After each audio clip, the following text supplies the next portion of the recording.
السلام علیکم ورحمۃ اللہ وبرکاتہ۔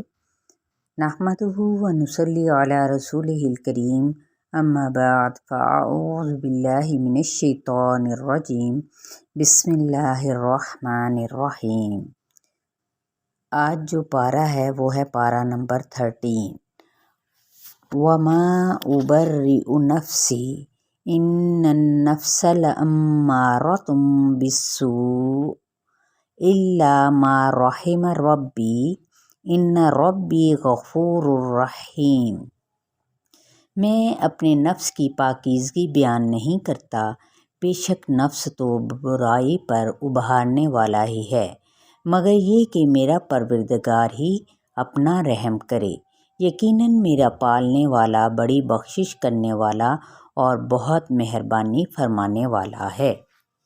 یہاں پر جو ذکر کیا گیا ہے نفس امارہ کا، کہ حضرت یوسف علیہ السلام نے نبی ہوتے ہوئے بھی نفس کی برأت نہیں کی۔ نفس کا کام کیا ہے؟ بہکانا۔ اس لیے سب سے بڑا جو جہاد ہوتا ہے وہ انسان کا اپنے نفس پر قابو رکھنا ہے، اور پھر اللہ کی خاطر نفس کا مقابلہ کرنے والے کیا کہلاتے ہیں؟ افضل مجاہدین۔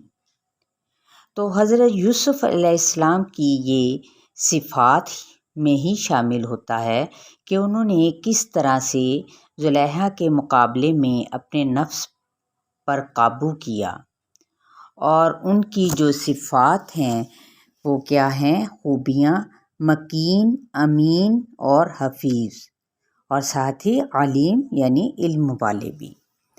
تو جو نفس ہے اصل میں نفس شہوت اور غضب کا مجموعہ ہے۔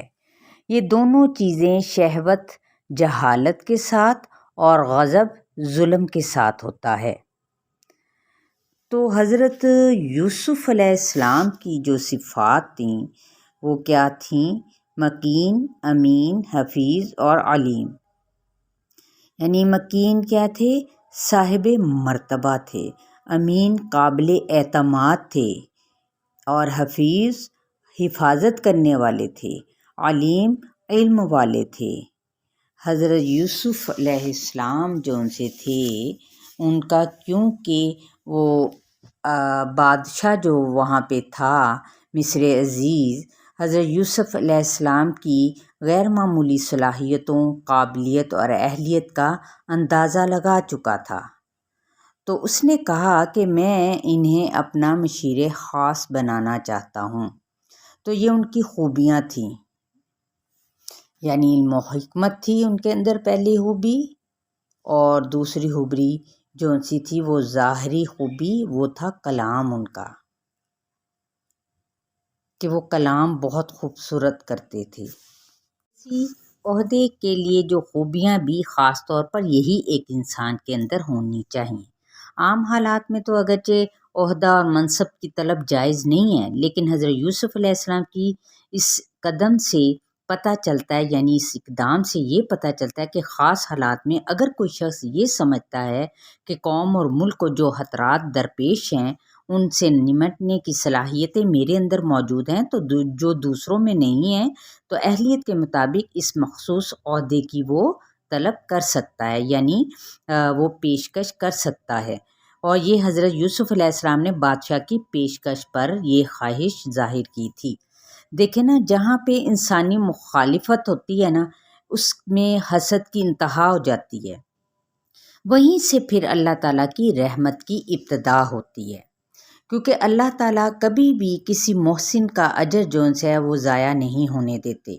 جس طرح سے حضرت یوسف علیہ السلام کو اللہ تعالیٰ نے مصر کی سرزمین میں اعلیٰ اختیارات اس وجہ سے، ان کے محسن ہونے کی وجہ سے عطا فرمائے تھے، اور یہ سب معاملات یہ اصل میں اللہ تعالیٰ کے حوالے کر دینے میں ہی ہوتی ہے، اسی کے اندر مصلحت، کیونکہ بہترین حفاظت کون کرنے والا ہے؟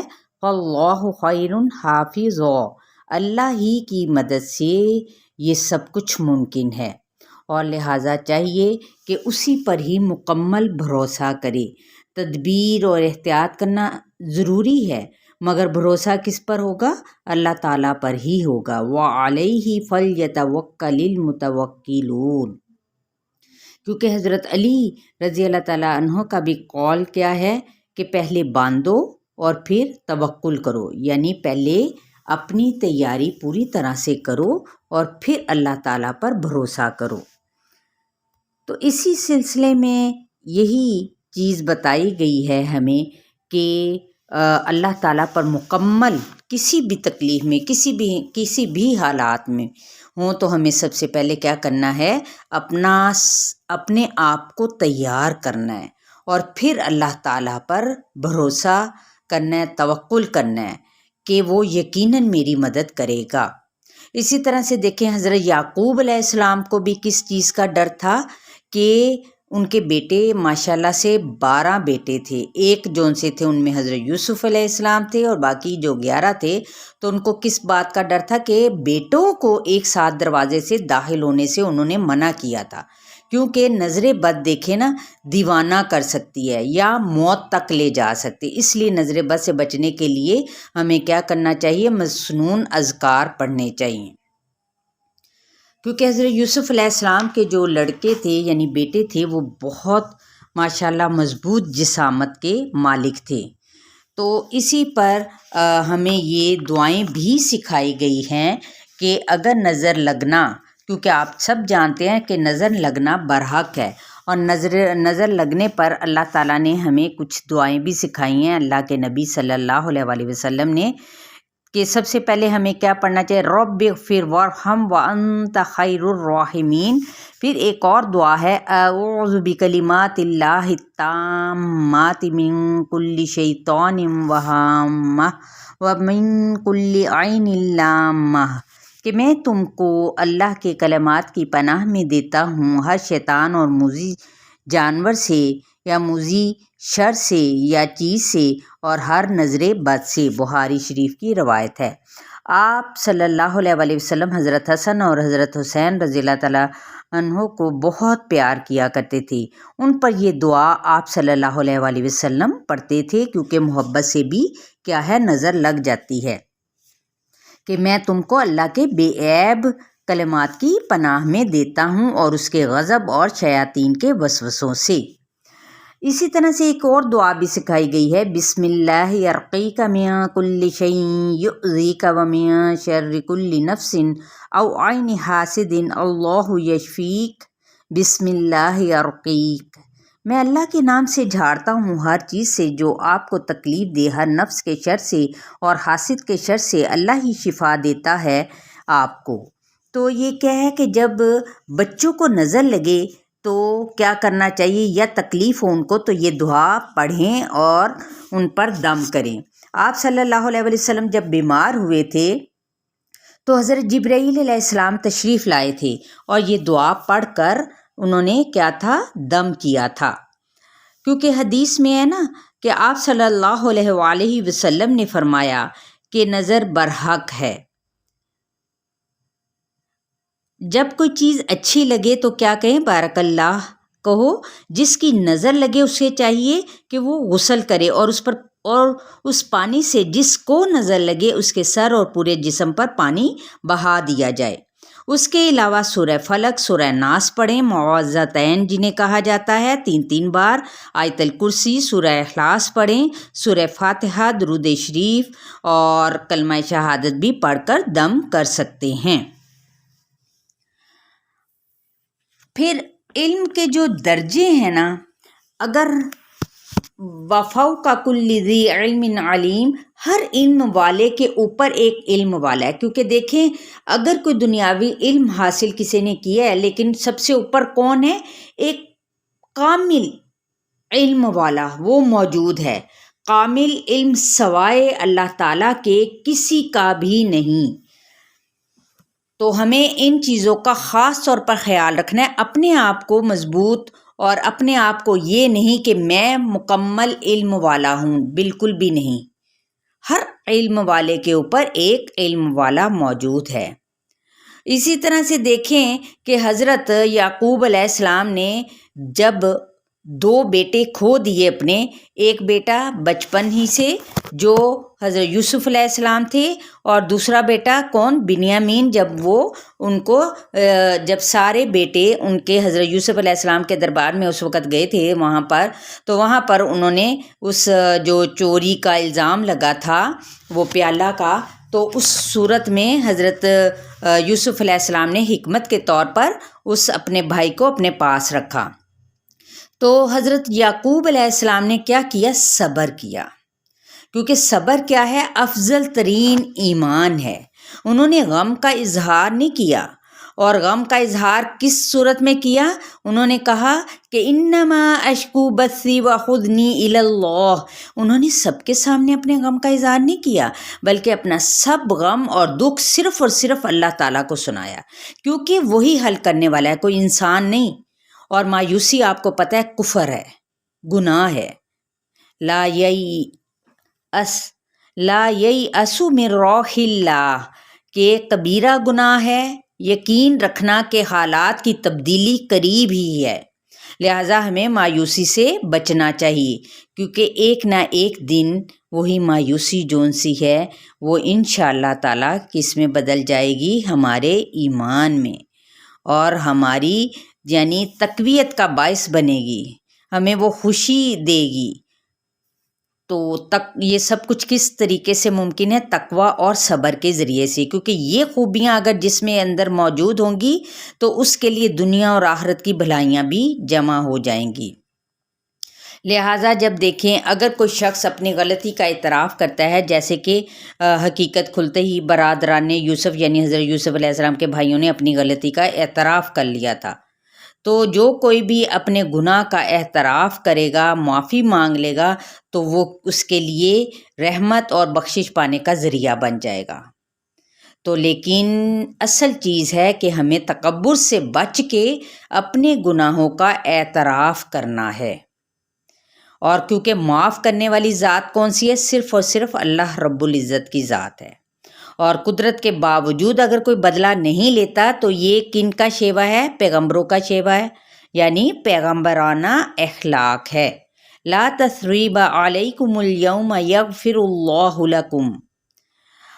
اسی طرح سے آگے جب حضرت دیکھیں صبر کے ساتھ کہ جب حضرت یوسف علیہ السلام کی جو خواب کی تعبیر تھی وہ کیا تھی؟ 40 سال بعد وہ سامنے نظر آئی، جب والدین اور بھائیوں نے انہیں کیا کیا تھا؟ تعظیماً سجدہ کیا تھا۔ تو ہمیں تمنا اور دعا کیا کرنی چاہیے؟ فاطر السماوات والارض انت ولی فی الدنیا والآخرہ توفنی مسلما والحقنی بالصالحین، کہ سب کچھ ملنے کے باوجود بھی انہوں نے حضرت یوسف علیہ السلام نے جس طرح اپنے بھائیوں اور والدین سے ملے تھے تو انہوں نے کوئی تکبر نہیں کیا تھا، اسلام پر خاتمہ اور نیک لوگوں کی دوستی، آزمائش میں کوئی شکوہ نہیں، نعمت ملنے پر کوئی تکبر نہیں۔ مومن کی اصل تمنا کیا ہوتی ہے؟ اصل خواہش کیا ہوتی ہے؟ کہ اسلام پر اس کا خاتمہ ہو، اور صالحین کی اسے کیا ہے؟ صحبت اور محبت مل جائے۔ عالی شان رب کون ہے؟ تعریف کا بہترین کلمہ جس میں اللہ کی بزرگی اور بلند ہونے کا ذکر ہے، کون سا ہے وہ کلمہ؟ المتعال، یعنی عالی شان رب ہے وہ۔ اور بیکار جو ہے نا پکار، وہ کیا ہے؟ کہ اللہ کے سوا کسی اور کو پکارنا۔ آپ خود سوچیں کیا کچھ مل سکتا ہے؟ وہ تو کوئی بھی حاجت نہیں پوری کر سکتے نا، مانگے بتوں سے مانگ سکتے ہیں، وہ آپ کو کچھ دے سکتے ہیں، آپ کے مشکلات کا حل نکال سکتے ہیں؟ بالکل نہیں۔ ایک بے جان چیز آپ کی لکڑی کے بت، پتھر کے بت کیا کر سکتے ہیں؟ کچھ بھی نہیں، وہ تو اپنی جگہ سے ہل بھی نہیں سکتے۔ اور ان چیزوں کے لیے ہمیں کیا کرنا ہے؟ سجدے میں گر جانا ہے، اپنے اللہ کے حضور معافی مانگنی ہے، اور شرک نہیں کرنا۔ کائنات کی ہر چیز حتیٰ کہ ان کے سائے بھی دیکھیں اللہ کو ہی سجدہ کرتے ہیں۔ انسان کے لیے سجدہ کرنا اس قدر مشکل کیوں ہے؟ خود ہی سوچیں کہ انسان کو کیوں مشکل، جبکہ کائنات کی ایک ایک چیز اللہ سبحانہ و تعالیٰ کے لیے سجدہ کرتی ہے. تو لہٰذا ہمیں کیا بننا ہے؟ نفع بخش بننا ہے. خیر دے کر ہی کسی سے خیر پا سکتے ہیں. اللہ کے آگے جھکیں، سجدہ کریں، اسی سے دعائیں مانگیں، اسی سے خیر طلب کریں اور دوسروں میں خیر بانٹنے والے بنیں، صلہ رحمی کرنے والے بنیں، کیونکہ اللہ تعالیٰ نے حکم دیا ہے کہ عمر میں برکت، رزق میں اضافہ اور گھر والوں کی محبت صلہ رحمی سے ہی حاصل ہوتی ہے. جبکہ قطع رحمی کا کیا نقصان ہے کہ اللہ تعالیٰ کی لعنت ہوتی ہے اس پر، اور آخرت میں اس کے لیے برا گھر ہے جس سے بچنا نہایت ناممکن ہے.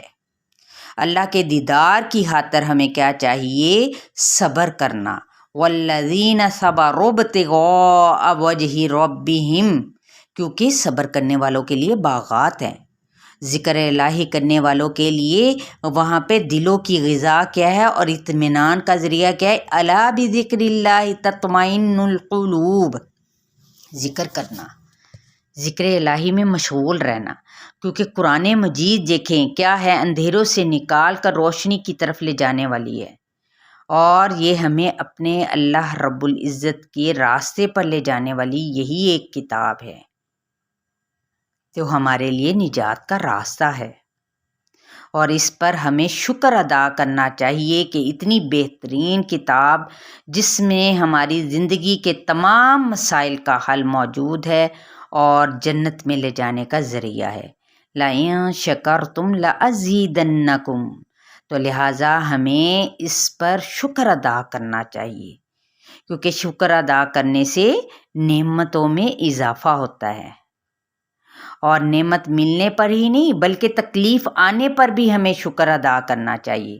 زبان سے شکر کرنا کیا کہلاتا ہے؟ قولی شکر. اور عمل سے نیکی کرنا کیا کہلاتا ہے؟ عملی شکر. تو کلمہ طیبہ ہمیں پڑھنا چاہیے. پاکیزہ کلمہ عمدہ درخت کی مانند ہے جس سے خیر ہی خیر نکلتی ہے. جیسے کھجور کا درخت ہے، لا الہ الا اللہ سب سے زیادہ پاک کلمہ ہے، اور کلمہ خبیثہ کیا ہے؟ برا کلمہ، بے ثبات درخت کی طرح ہے جس کی کوئی اہمیت نہیں ہے. پھر دیکھیں کہ حضرت ابراہیم علیہ السلام کی دعا کہ تمام اہل ایمان کے لیے انہوں نے بخشش کی دعا کی، شرک سے بچنے کے لیے، نماز قائم کرنے، دلوں میں محبت پیدا کرنے اور پھلوں سے رزق ملنے کی دعا، جو کہ روحانی، جذباتی اور جسمانی سب ضروریات کے مطابق تھی. تو یہ حضرت ابراہیم علیہ السلام کی اس بارے کے اندر آخر میں دعا تھی. تو لہٰذا چلیے ہمیں بھی اللہ تعالیٰ کی رحمت سے مایوس نہیں ہونا چاہیے بلکہ صبر کرنا چاہیے، اور صبر کرنے کے ساتھ کیا ہے؟ ساتھ ساتھ دعا بھی کرتے رہنا چاہیے. السلام علیکم ورحمۃ اللہ وبرکاتہ.